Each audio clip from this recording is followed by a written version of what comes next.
When I was 11, I picked stocks. I had the whole wrong idea. I was interested in watching stocks, and I thought stocks were things that went up and down, and I charted them. I read books on technical analysis. I read Edwards and McGee. I think that was the classic then. Hundreds and hundreds of pages. And I read that whole thing over and over again. I read everything. And I thought the first 8 years, I thought the important thing was to predict what a stock would do and predict the stock market. And then I read Ben Graham, when I was 19 or 20.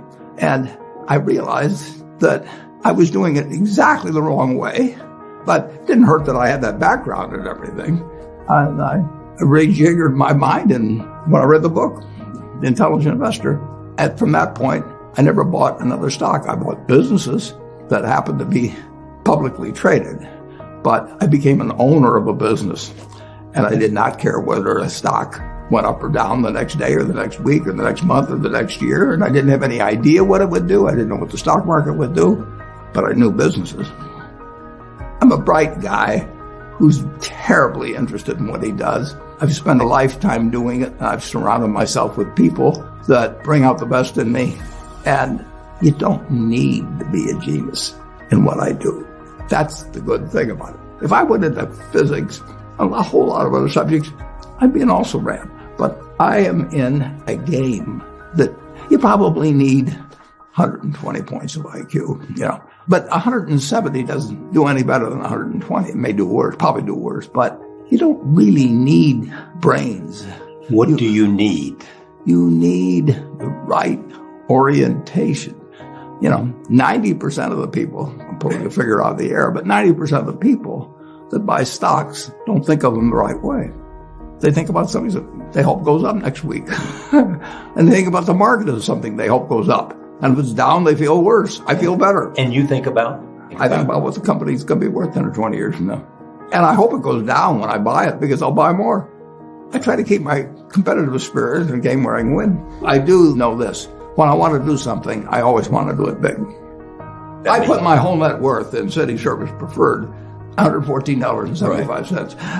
And I've never, since that day, and March 11th, 1942, I have never had less than 80% of my money in American business. You can call them stocks. Or equities. But I see them as American business.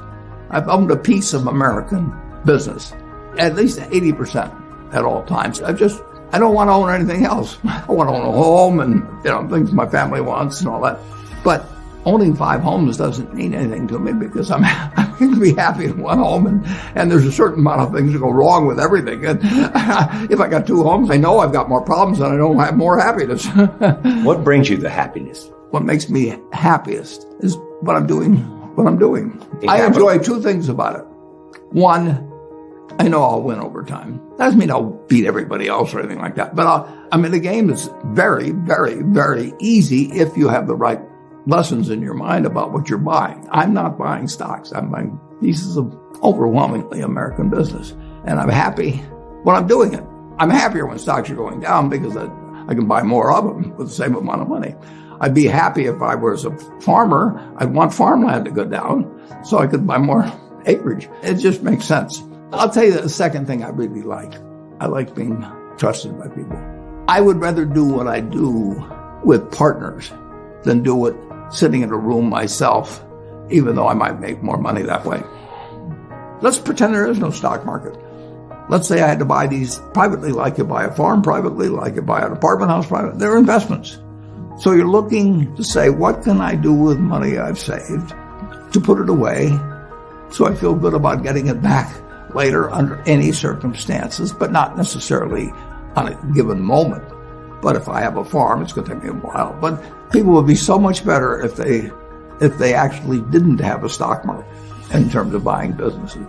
United States economy, and it's very easy to look at the statistics on it. I mean, more people, a greater percentage of the American population is wealthy now, or having more income now than they've ever had.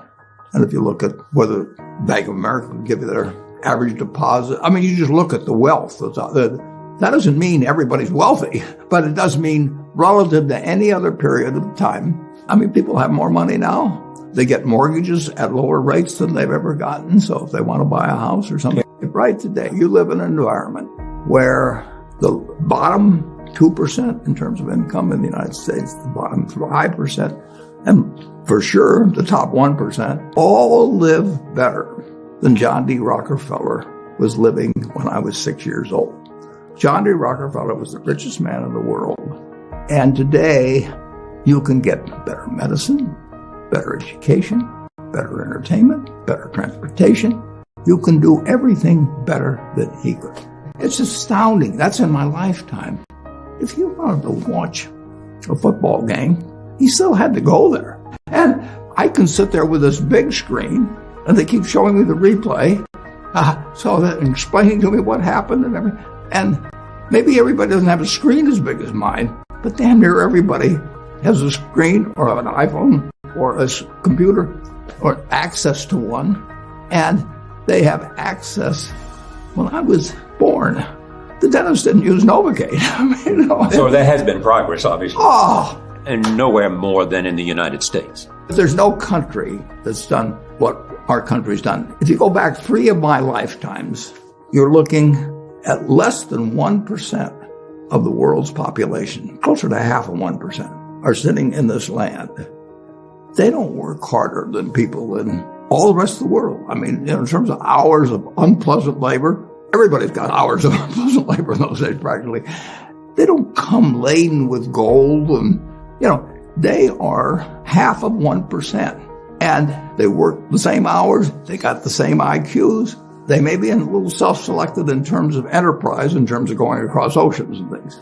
And fast forward a couple of lifetimes, and they've got 20% plus of all the bounty in the world. I mean, that is something that has worked like nothing. Just imagine that. If you've gone to anybody, Constitutional Congress, in 1789, if you go to any one of the representatives there, and you said, I want to tell you what this place is going to look like, in 3 more of your lifetimes, your great-great-grandchildren are going to be flying in the skies. They're going to be watching sports all over the world. They're going to be entertained. Their medicine. They could hold you off to a lunatic society of what he's doing. He's getting 50 cars, and he's getting a whole bunch of little claim checks. Just think of it. Everything. When Thomas Edison did all the things he did, he made some money, but we're using it. It belongs to us. If you take what an hour of labor delivered to you 100 years ago and what an hour of labor delivers to you now for you and your family, it's unbelievable. Capitalism doesn't say get rid of a referee and a government. We've got a government that can tell capitalism what to do. And they do. And that's what they should do. And they do it in different ways at different times and all kinds of things. But it's claim checks on future output. That was, and the claim checks belong to me, so if I want to buy 50 super yachts, I can do it. But what does it mean to me? It can buy more things for other people that are useful to them. It's not evil.